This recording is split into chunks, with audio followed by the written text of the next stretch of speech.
Hello! Aujourd'hui, je vais vous montrer ma compétition des Arnold à Columbus dans l'Ohio. Alors, les Arnold à Columbus, c'est le championnat du monde.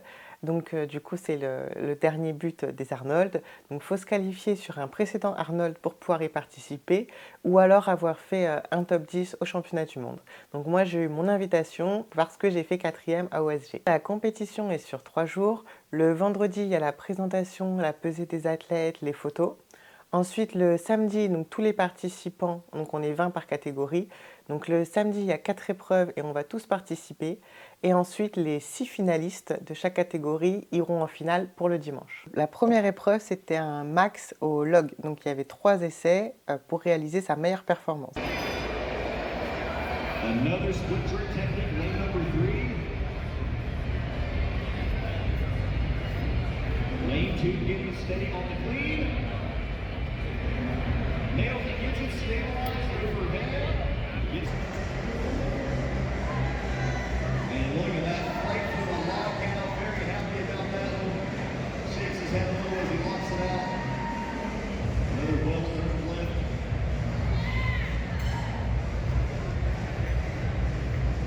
Incredible standard. Nice. Down single at any cost. 100 big.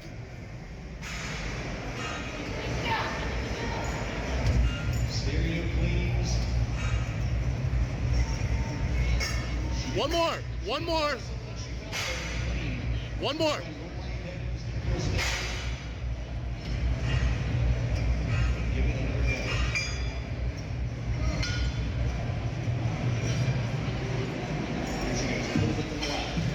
Tight against the chest. Come on, send it.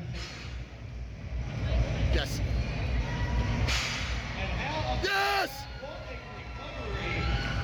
recovery? Yes. Did not go her way, was able to recover, focus.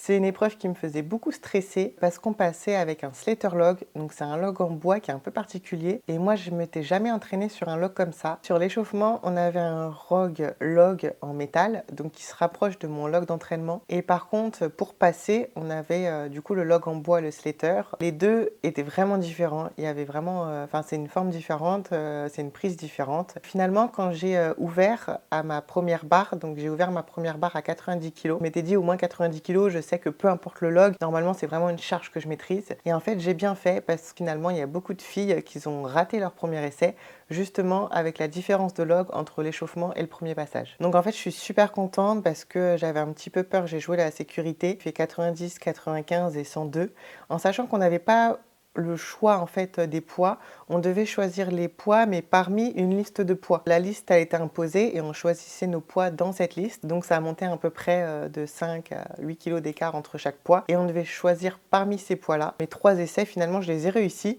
avec un PR en compétition. Vu que le log à 102, je l'avais passé à l'entraînement, mais je ne l'avais jamais validé en compétition. C'est officiel, c'est mon nouveau record en compétition à 102 kg. La deuxième épreuve, c'était une épreuve à la trap bar où il y avait un max de reps à faire en 1 minute. En sachant qu'on avait le choix de la trap bar. Donc soit il y avait une trap bar plus légère à 410, ce qui fait à peu près 186 kg. Soit il y avait une trap bar plus lourde à 520, donc ce qui faisait 236 kg. Et en sachant qu'une rep avec la trap bar la plus lourde vaut toujours plus que 10 reps avec la trap bar la plus légère. Donc moi évidemment deadlift c'est mon point fort, donc j'ai pris la trap bar la plus lourde. Athletes ready. Judges ready. 100. 60 seconds to see what kind of damage they can do with these incredibly heavy trap bar implements. Well over 500 pounds. Go, Edge, go. Go. Absolutely blasting through these reps. All of these ladies on the heavy option bar. And they know the number of reps. 30 seconds to go. Keep going, Edge. Heavy option bar, now trying to see the number of reps on the lighter option bar. So they all step up to the plate. All of the big. Come on, Edge, keep going. Go. 10 seconds. One more. One more. One more.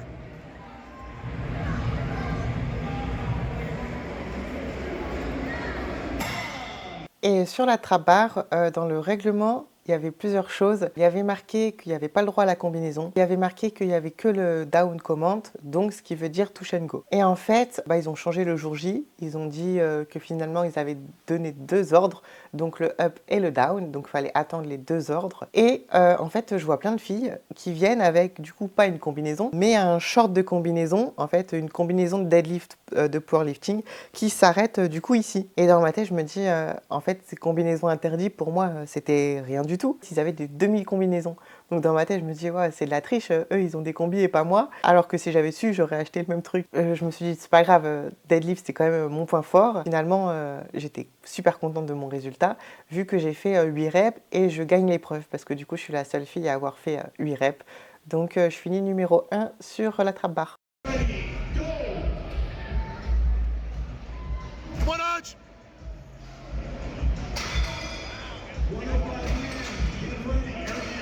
Go, Arch, go.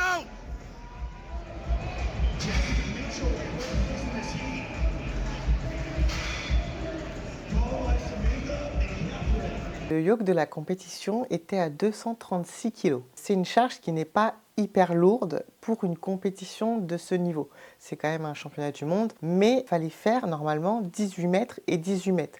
Donc c'était un yoke très très long. La distance était très longue, donc 18 mètres et 18 mètres avec 235 kg. Du coup, ça devient dur. Sauf que là, ils étaient en retard. Ils avaient plus de 2 heures de retard. Donc ce qu'ils ont fait, en fait, c'est qu'ils ont coupé l'épreuve en 2 et qu'ils ont fait 9 mètres et 9 mètres. Ce qui, pour moi, était embêtant parce que je ne suis pas très rapide. Du coup, je pensais gagner des points avec les filles qui allaient abandonner au milieu. Finalement, 9 mètres et 9 mètres, tout le monde a terminé et ça s'est joué à quelques secondes à chaque fois. Et du coup, sur le yoke, je me prends une claque. Parce que j'ai l'impression d'aller vite. Et en fait, au classement, je finis 14e. Mais en fait, tous les classements se jouent à quelques secondes parce que toutes les filles ont terminé 9 mètres. C'est super rapide. Donc finalement, tout le monde termine.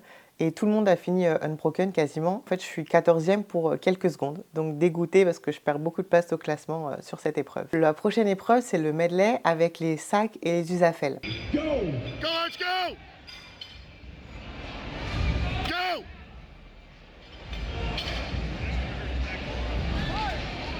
Come on, Arch.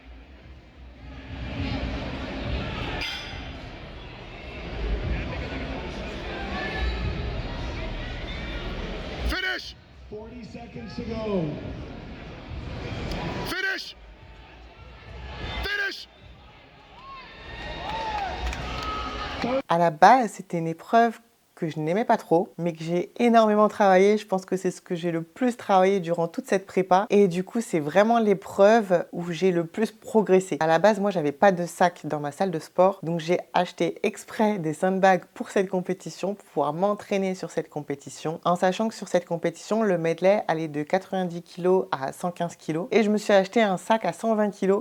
Du coup, je me suis entraînée avec un sac plus lourd que ce qu'il allait avoir à la compétition. Donc clairement, j'étais prête. Toujours pour le retard, ils ont décidé d'enlever le dernier sac. J'étais dégoûtée parce que je m'étais dit, le sac à 115, en fait, il y en a plein qui vont pas forcément le passer. Et moi, je savais que tous les sacs, je les avais. Quand ils ont enlevé un sac, je me suis dit, c'est chiant, ça va encore se jouer à la vitesse. Mais finalement, on n'est pas tant que ça à avoir passé tous les sacs parce que c'était hyper rapide. J'ai passé tous les sacs super vite. J'ai fini 2e de cette épreuve, donc je suis quand même super contente. Ma prépa au sandbag a bien marché et les résultats sont là. Ça, c'était les 4 épreuves de la première journée. 4 épreuves super fatigantes parce que la trap bar m'avait tué les lombaires. J'ai fait les sandbags après la trap bar où mes lombaires étaient déjà mortes. Clairement, mon dos à la fin de cette journée était HS. Je finis 3e à la fin de la première journée, ce qui me qualifie pour les finales le lendemain. Donc, on était 20 dans la catégorie et on est 6 à être qualifiés pour la finale. Clairement, là, demain, c'est la bataille pour le podium. Alors, petite surprise pour la finale. Le premier événement de la finale, c'était le hoist lift. Donc, le hoist lift, pour ceux qui ne savent pas ce que c'est, en fait, c'est un objet qu'on devait monter avec une grande corde et une poulie. Et on devait tirer pour monter l'objet le plus haut possible. Et en fait, la veille, le matériel a été cassé. Ils ont enlevé cette épreuve. Ils ont décidé de le remplacer par un clean avec un axle. Donc, clean and press, max répétition en 1 minute à 85 kg. Come on, Arch. The shoulders launches it up overhead. 185, no problem.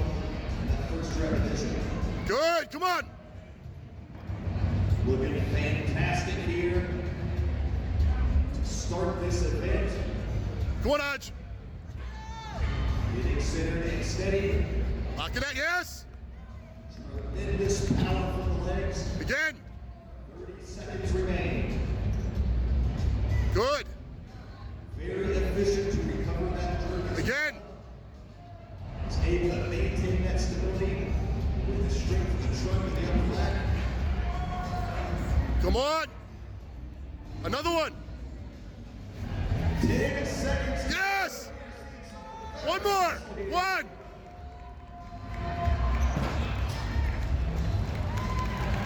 Yes.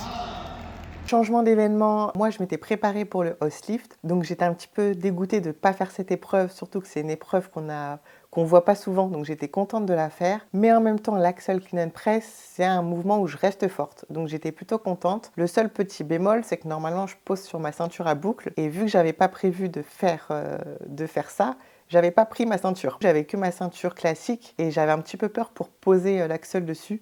Mais j'ai quand même réussi à l'épauler, donc ça va. Alors, sur l'axle, moi je suis très contente de ma performance. En fait, je m'étais dit 1 minute, c'est quand même long avec des presses à 85 kg. Et mon objectif, c'était de ne pas la reposer parce qu'on pouvait rester sur les épaules. Et clairement, je m'étais dit, faut pas la reposer, autrement je vais perdre du temps à la réépauler. Donc je m'étais dit, prends ton temps, reste sur les épaules, respire et enchaîne petit à petit. Et du coup, je suis super contente parce que je finis du coup deuxième de cette épreuve. Et je me suis vraiment servi de mes 1 minute pour faire mes reps. Le dernier événement de cette finale, c'était un max au keg load. Donc en fait, c'était un fût de bière qu'il fallait passer au-dessus d'1,22 m et on avait 3 essais pour faire le max en poids. One arch. Tips it to the side. Yes. Pulls it into the lap. Positions the hands. Mixed hand position. Has it on the bar. She is right there on the cusp of this. Brought it back down. She has a little bit of time. Reset. Reset. Lady to attempt it in this heat. And code is good. That's 450. Angeline successful. 270. Normalement, c'était mon épreuve favorite parce que je l'avais essayé et à l'entraînement, j'avais adoré ce mouvement. Et là, j'arrive sur la compétition, pas d'échauffement. Du tout. En fait, sur les Arnold, il y avait plein de stands et en fait, on avait changé d'endroit pour la grande dernière épreuve de finale. Et là, donc, on doit faire un poids max avec un fût, mais on n'a pas de fût pour s'échauffer. Donc, les fûts étaient déjà sur scène, donc on ne pouvait pas y accéder, on ne pouvait pas y toucher. Et faire un max sans échauffement, je m'étais dit, c'est super compliqué. Alors, à la base, donc les fûts, ça augmentait de 25 en 25 en livres. À la base, je voulais ouvrir à 300. J'avais prévu ça, mais avec un échauffement. Et là, je me suis dit, mince, sans échauffement, comment je vais faire pour faire un max sans échauffement? J'ai juste ouvert 25 du coup en dessous, vu que c'était de 25 en 25. Donc, j'ai ouvert à 275. Donc ce qui équivaut à 125 kg. Premier essai, 125 kg, ce qui était facile. Il est passé très facilement. Du coup, j'ai eu une petite stratégie en tête, en sachant qu'à l'entraînement, du coup, j'avais fait le fût à 325, donc ce qui équivaut à 148 kg. Je savais que je l'avais. Du coup, pour pas perdre trop d'essais, j'ai fait un bond de 50. Je suis passée de 125 kg à 148. Ça faisait un gros bond. Et en fait, ce que j'ai pas pensé ou j'ai pas fait attention, c'est qu'on n'avait que 30 secondes pour passer le fût. Je vais pour passer mon fût à 148 et en fait je touche la barre. Donc en fait je veux redescendre pour refaire, sauf que le temps était écoulé. Et là du coup le juge me stoppe. Il me dit c'est fini. Et là j'étais dégoûtée parce que en fait sur cette épreuve il l'avait fait comme un last man standing et dès qu'on ratait en fait c'était fini pour nous. Donc j'ai pas pu faire le troisième essai et en gros il m'a arrêté sur cet essai là parce que les 30 secondes étaient passées alors que je savais que j'avais cette charge et que je l'avais fait à l'entraînement. Un petit peu dégoûtée, mais ça changeait rien au classement parce que le classement était déjà fait avant cette épreuve-là. En fait, je voulais absolument passer le 325 en deuxième essai, tout simplement parce que j'avais appris 2 secondes avant que le 350 aurait été un record du monde. Donc en fait, vu que je savais que le 325 je l'avais, je me suis dit je le mets en deuxième essai et comme ça il me reste mon troisième essai pour tenter le record du monde. Je l'avais jamais tenté mais finalement il n'était pas beaucoup plus haut. Donc je m'étais dit, je prends mon troisième essai, je tente le record du monde. Et le classement, il ne changera pas parce qu'il y avait déjà les points d'écart qui faisaient qu'entre guillemets, peu importe le résultat que j'aurais fait au keg, le classement n'aurait rien changé. Mais du coup, j'étais dégoûtée que le juge m'ait arrêté pour le temps parce que c'était vraiment mon événement phare. Mais après, j'étais quand même contente du classement. Ça y est, le classement était fait déjà avant la dernière épreuve finalement, donc le travail aura été fait. Je finis donc deuxième de ce championnat du monde des Arnold, donc je suis très contente de ma place. La première méritait de gagner et ensuite moi je méritais ma place en deuxième, donc il n'y avait pas de souci là-dessus. J'ai été contente de mes perfs, j'ai réussi mon log, j'ai fait une très belle trap bar, j'ai fait des très beaux sandbags, ma prépa a vraiment payé pour le coup. Malgré les changements du coup de la compète qu'il y a eu, malgré les petites choses, je me suis dit, je me suis quand même pas mal adaptée et finalement j'ai fait en compète plus ou moins ce que je faisais à l'entraînement. Donc j'ai aucun regret. J'espère que cette petite vidéo sur les Arnold vous a plu et abonnez-vous pour voir mes prochaines compétitions.